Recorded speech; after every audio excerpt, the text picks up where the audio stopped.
My boat had a severe case of rot up in the mizzenmast. This is a story of a single-handed onboard repair. A quick history.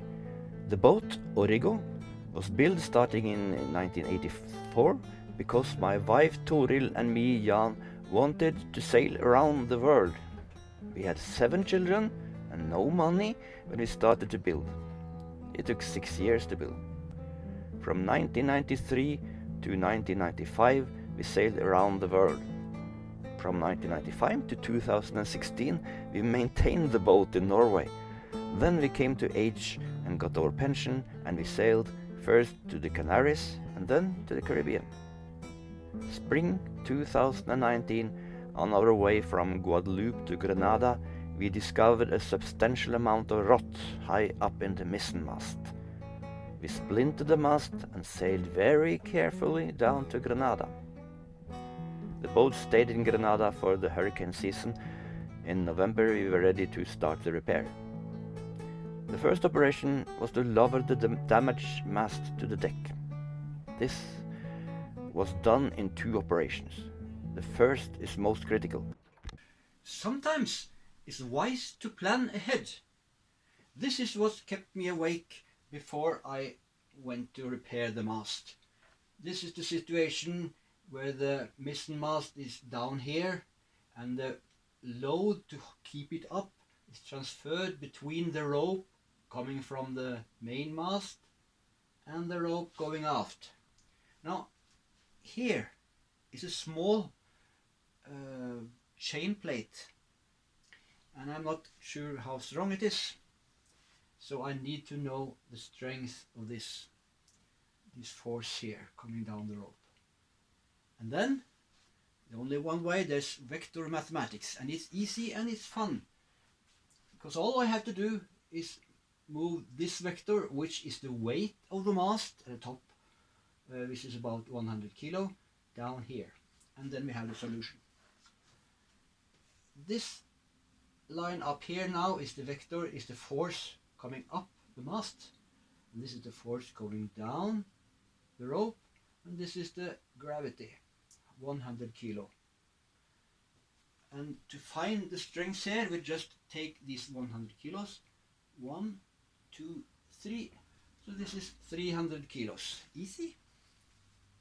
So the question is, will the chain plate hold? And yeah, I think so. But the problem is to lift it with that strength. That will be heavy. So much for theory. Now to the real work. The mizzen boom must down with all the bolts and ropes that holds it. There were a bit more than I did remember. Under the bed I have blocks and a selection of buttons that can be used to make a scaffold for the mast when it is safely down. I have a lot of other things too, so it's not easy to get there. Everything must be prepared in advance.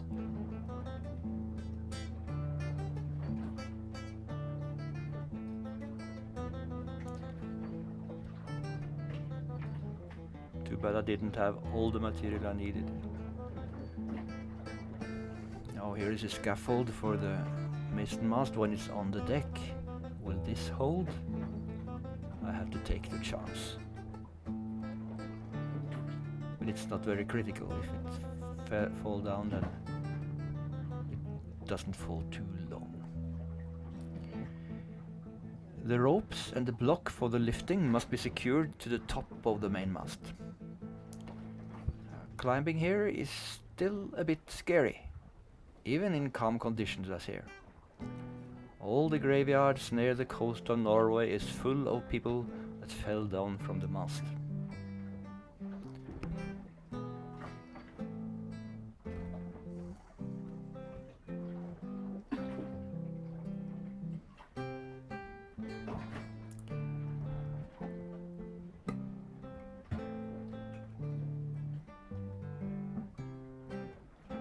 It's a bit wobbly up there. Don't feel safe at all.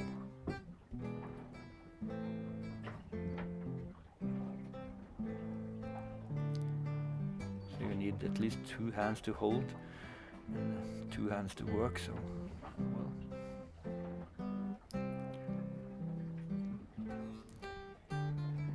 The ropes must also be secured on the mizzen. This is a bit more complicated, as I must tie so that if, for example, the top cap is lifted off, which can easily happen, nothing dramatic should happen. For security, I also have 2 ropes to lower the mast from the stern and 2 from the top of the main mast. If one break, the other shall hold. I am a bit nervous as I am climbing in a mast that is proven rotten, and I don't know the extent of the rot.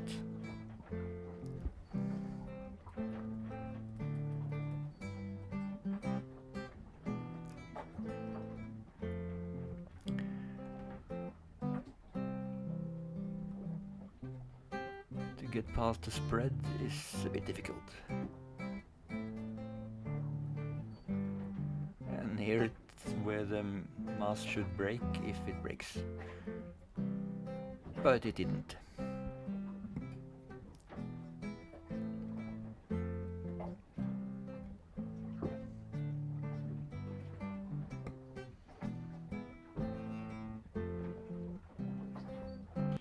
Here is the arrangement to secure the bottom of the mizzen so it won't slide back.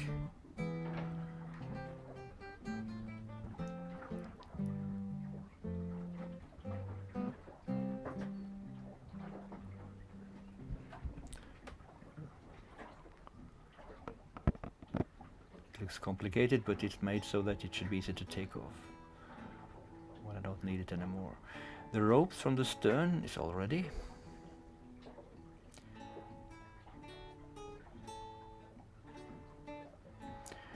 The solar panel must down. It proved to be a bit more heavy than I remembered.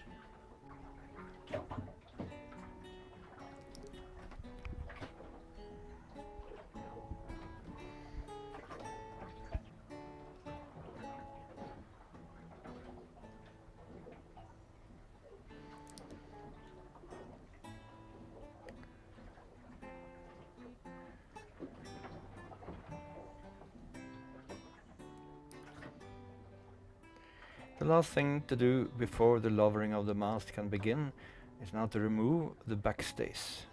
There are 4 of them. And now we are ready to start the operation.